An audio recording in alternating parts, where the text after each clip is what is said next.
दोस्तों क्लिनिक में ना कई बार कुछ इस प्रकार के केसेस प्रेजेंट होते हैं, कुछ इस प्रकार के सिम्टम्स लेके आते हैं पेशेंट्स की वाकई में ना डायग्नोस करना बहुत डिफिकल्ट हो जाता है। ड्यूरिंग केस टेकिंग या डिस्कशन के दौरान ना 3 प्रमुख लक्षण सामने उभर के आते हैं, वो मैं आपके सामने रखता हूँ। आप नोट कीजिएगा, आपके साथ ऐसा कुछ हुआ या आपके नोन किसी को इस प्रकार की दिक्कत है तो ये वीडियो बहुत इंपॉर्टेंट रहने वाला है।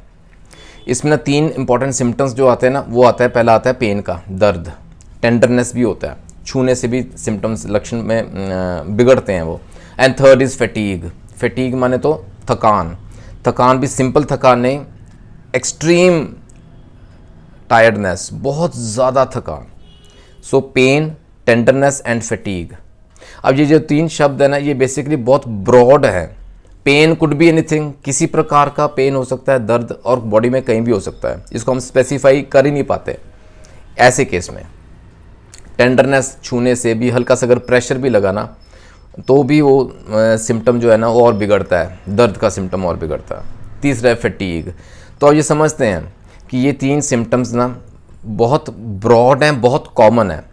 अब ऐसा पेशेंट को ये दिक्कत आ रही है, काफ़ी समय से आ रही है, उसने बहुत सी दवाएं ली लेकिन आराम नहीं आया, टेम्परेरीली रिलीफ रहता है। बहुत से टेस्ट्स भी करवाए, ब्लड टेस्ट हुए हैं, खून की जांच हुई है, लेकिन कुछ नहीं उभरा। उसमें सीबीसी प्रमुख रहता है, कोई इन्फेक्शन तो नहीं बॉडी में, हीमोग्लोबिन की कमी, कोई एनीमिया तो नहीं जिस वजह से ये सिम्टम्स आ रहे हैं, कहीं थायराइड की दिक्कत तो नहीं है, कैल्शियम करवा लिया है ना, विटामिन डी करवा लिया, B12 करवा लिया, ऑल आर नॉर्मल। ऐसा हुआ कभी? तो इसको हम कैसे आइडेंटिफाई करेंगे, ये क्या है? ये इट कुड बी फाइब्रोमाइल्जिया। आज की डिस्कशन रहेगी इस इंपॉर्टेंट टॉपिक पे, फाइब्रोमाइल्जिया। मिस्टर प्रदीप खुराना जी की तरफ से रिक्वेस्ट आई थी। Khurana ji, lot of thanks, it is an important topic to be discussed. और ये ना क्यों इंपॉर्टेंट है, from the homeopathic point of view it is very important. जैसे जैसे वीडियो चलेगा ना, ये खुलासा होता रहेगा, वीडियो एंड तक मेरे साथ ज़रूर देखिएगा। वेलकम टू गुरुनानक केयर्स दोस्तों, आज के इंपॉर्टेंट एपिसोड में आप सबका बहुत बहुत स्वागत है। अब ये जो मैंने बताया ना, ये प्रेजेंटेशन, इसको ना it is basically a very dynamic kind of a condition. Dynamic condition क्यों है? क्योंकि ब्रॉड जो टर्म्स यूज़ किए हैं, इसको हम स्पेसिफाई करना बहुत डिफिकल्ट रहता है। ये जो पेन है, टेंडरनेस से फटीग है, इसको हम बोल सकते हैं musculoskeletal pain with fatigue. Musculoskeletal यानी कि मसल्स, मांसपेशियों में भी दर्द रहता है और बोन्स में भी दर्द रहता है, जॉइंट्स में भी पेन रहते हैं, और it could B anywhere in the body. ये एक स्पेशल ना स्पेसिफिक ऑब्जर्व किया गया, नोट किया गया है कि स्पेसिफिक 11 इस तरह के पॉइंट्स हैं बॉडी में जहाँ ये स्पेसिफिक सिम्टम्स उभर के आते हैं, बहुत ज़्यादा महसूस होते हैं पेशेंट को। और वो 11 हम we call them tender points कह लें या ट्रिगर पॉइंट्स बोलते हैं। और अगर इस प्रकार के सिम्टम्स लगातार आ रहे हैं ना, 3 महीने से भी ज़्यादा हो गया, फॉर एग्जाम्पल अनएक्सप्लेन्ड कॉज, कारण समझ में नहीं आ रहा और टेस्ट में कुछ नहीं आ रहा, तो ऐसे केस में होम्योपैथी बहुत इंपॉर्टेंट रोल अदा करती है। क्यों? क्योंकि अदरवाइज हमारे पास क्या ऑप्शंस रह जाती हैं इसके अलावा?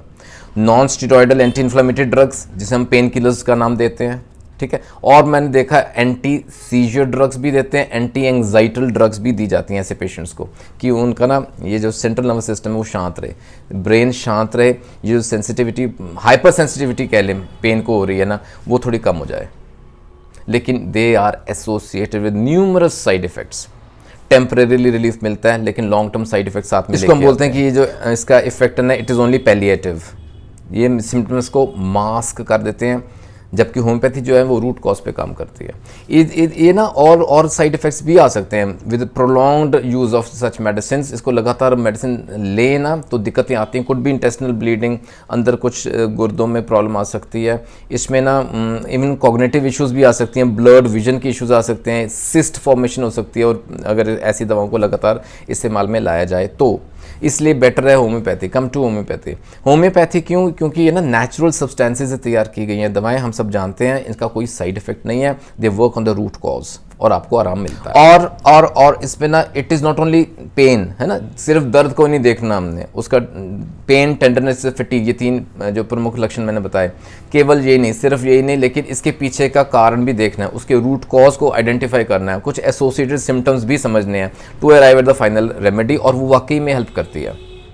देखा यह गया है कि कई बार ना फैमिली हिस्ट्री है, परिवार में किसी को ये दिक्कत ऑलरेडी आई है, फाइब्रोमाइल्जिया के केस आइडेंटिफाई हुए हैं, तो आगे संतान में आने की संभावना और बढ़ जाती है। कुछ रिस्क फैक्टर्स आगे डिस्कस करेंगे, सिम्टम्स भी डिस्कस करते हैं, लेकिन इसका एक कारण, एक थ्योरी ये भी आइडेंटिफाई हुई है कि ना सेरोटोनिन के लेवल्स कम हो गए हैं।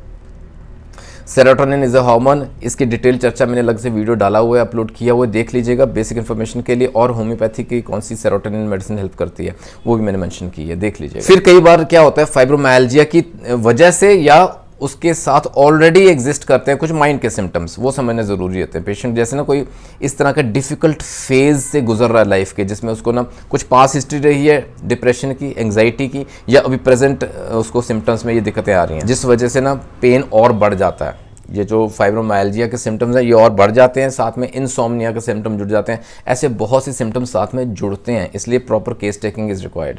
आइए प्रमुख लक्षण मैं आपके सामने रखता हूँ, इसके अलावा और कौन से इंपॉर्टेंट सिम्टम्स है, लेट अस सी। मसल पेन मैंने बताया आपको, वो हो सकता है हड्डियों में दर्द हो सकता है, मांसपेशी में दर्द हो सकता है, टेंडरनेस है छूने से भी, और हल्का सा प्रेशर अगर अप्लाई हुआ ना, ये पेन कहीं भी हो सकती है, any part of the body, specially back of neck, spine, गर्दन के पीछे, रीढ़ की हड्डी, लो बैक पेन, मांसपेशियों में, lower limbs, face and jaw में, इस जगह में पेन हो सकता है। हेडेक्स देखे गए हैं, माइग्रेन के अटैक्स होते हैं पेशेंट्स को, इस वजह से भी होता है बिकॉज ऑफ फाइब्रोमाइल्जिया।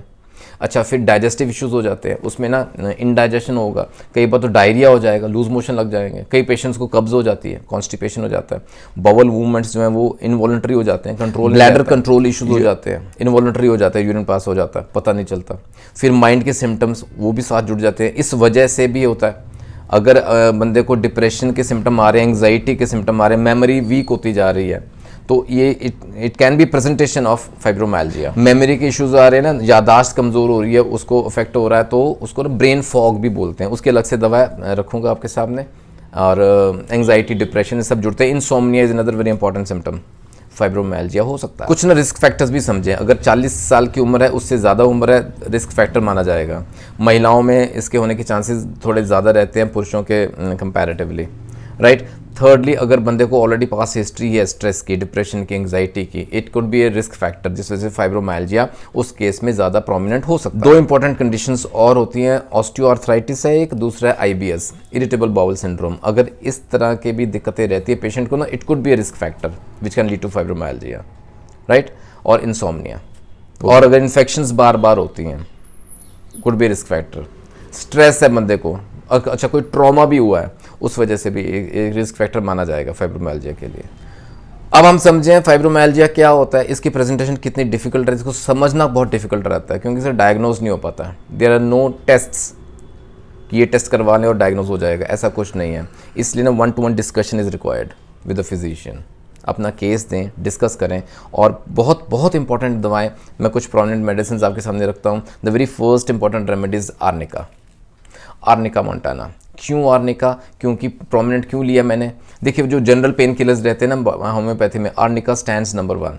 इसमें ना जैसे दर्द का सिम्टम रहता है ना, बॉडी के ना ब्रूज्ड सी फीलिंग रहती है, बड़ा इंपॉर्टेंट सिम्टम है ब्रूज्ड फीलिंग, यानी कि जैसे ना बाहर से जख्म नहीं दिखता लेकिन अंदर की चोट है कहीं, इस तरह की, जैसे ना किसने पीट के छोड़ दिया, पीटा है बहुत बुरी तरह से, तो ये बहुत प्रोमिनेंट सिम्टम रहते हैं, हम आर्निका देते हैं। और जहाँ जहाँ दर्द होता है ना, वहाँ पेशेंट ना छूने से भी घबराता है, he is afraid to touch.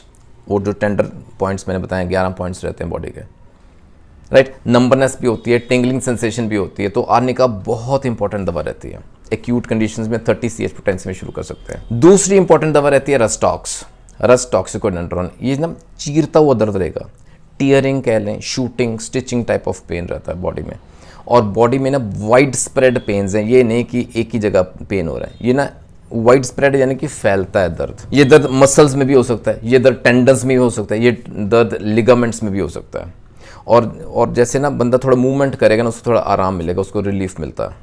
इसमें जकड़न का सिम्टम बहुत इंपॉर्टेंट है, बॉडी स्टिफनेस ही हो गई, जैसे जकड़ी गई है, खुल के मूवमेंट नहीं हो पा रही, और जैसे अगर कोशिश करके मूव भी करेगा ना तो उसको रिलीफ मिलेगा। एक बार जैसे जोड़ खुल गए हैं, कहते हैं ना, बॉडी खुल गई है, मूवमेंट करने से उसको आराम मिलता है। रस्टॉक्स 30 CH में शुरू करें, दिन में 2 से 3 बार दे सकते हैं। और तीसरी इंपॉर्टेंट दवा, ये हम अक्सर डिस्कस कर चुके हैं, अगर पेन किलर्स की बात करते हैं, आर्निका, रस्टॉक्स एंड ब्राइनिया यहाँ ज़रूर काम आएगी। फाइब्रोमाइल्जिया के लिए एक इंपॉर्टेंट दवा रहती है, छूने से दर्द करता है, बंदा कहता है मैं बस आराम ही करूँ, मूवमेंट करूँगा तो दर्द और बढ़े। एक और इंपॉर्टेंट दवा रहती है, now will come to other remedies. ये 3 तो प्रमुख दवाएं हैं ही हैं। मैग्नीशिया फॉस्फोरिका, मैगफॉस, इसमें जो है ना पेन का सिम्टम रहता है ना, वो रेडिएट करता है। जहाँ पॉइंट ऑफ ओरिजिन है ना, वहाँ दर्द होगा, जहाँ से वो शुरू हुआ दर्द, और वहाँ से वो रेडिएट करता है, वो एक्सटेंड करता है और फैलता है। जैसे कि वो बैक ऑफ नेक मैंने बताया पहले शुरू में, अगर सिम्टम ऐसा रहता है, लक्षण, वहाँ दर्द रहेगा। लो बैक पेन में दर्द है या लोअर लिम्स में दर्द जा रहा है, स्प्रेड हो रहा है, फैल रहा है ना दर्द, और कई बार हम कोशिश करेंगे ना तो सिकाई करने से आराम मिलता है। वार्मथ अगर हम अप्लाई करें, जैसे कि ना हीटिंग पैड्स अप्लाई करते हैं, यूज़ करते हैं, बॉडी को शीशे पे लगाते हैं तो आराम मिलेगा। Magnesium phosphorica will help us. अच्छा, अब ना कुछ स्पेसिफिक रेमेडीज़ पे आते हैं। इसमें एक प्रमुख रेमेडी है कॉस्टिकम।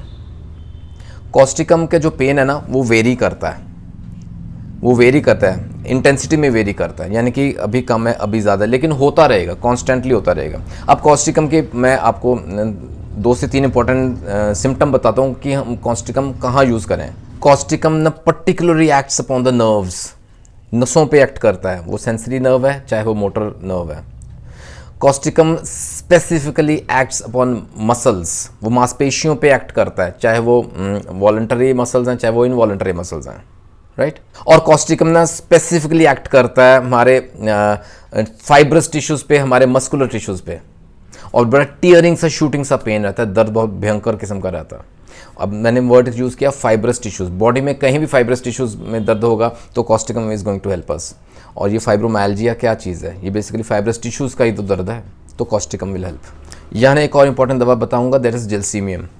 जेलसीमियम भी ना मस्कुलर पेन्स रहते हैं, और ना याद रखिएगा दर्द जो बहुत डीप सीटेड है, सुपरफिशियल नहीं, डीप सीटेड, बहुत भीतर जाके दर्द हो रहा है, वहाँ जेलसीमियम स्पेसिफिकली एक्ट करती है। और जहाँ मसल्स ना टायर्ड हो गई हैं, थकान हो गई है, कमज़ोर हो गई हैं, tiredness and weakness of muscles, gelsemium. अब जो दवा बताने जा रहा हूँ ना, वो तो फाइब्रोमाइल्जिया के साथ जुड़ते जुड़ते सिम्टम्स बहुत इंपॉर्टेंट कवर करती है, that is arsenic album.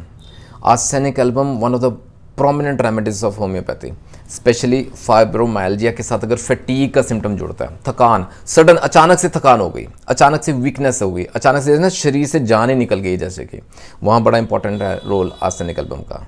Arsenic के इंपॉर्टेंट सिम्टम है एग्जॉस्ट हो जाता है बंदा फ्रॉम स्लाइटेस्ट एक्सर्शन, हल्का सा एक्सर्ट किया तो उसको एग्जॉस्ट हो जाएगा, ताकत ही नहीं, फटीग इतना ज़बरदस्त हो जाता है कि ना जैसे जान नहीं है शरीर में। Arsenic album will help. अच्छा, इसके साथ ना कुछ थकान, फटीग के साथ जो फाइब्रोमाइल्जिया के सिम्टम्स हैं, याद रखिएगा एंग्जाइटी के सिम्टम्स भी जुड़ते हैं। एक किस्म का डर बैठ गया बंदे को कि मैं कैसे ठीक होऊंगा, दैट एंग्जाइटी, दैट फियर, उस वजह से ना बेचैनी, घबराहट, रेस्टलेसनेस साथ जुड़ती है।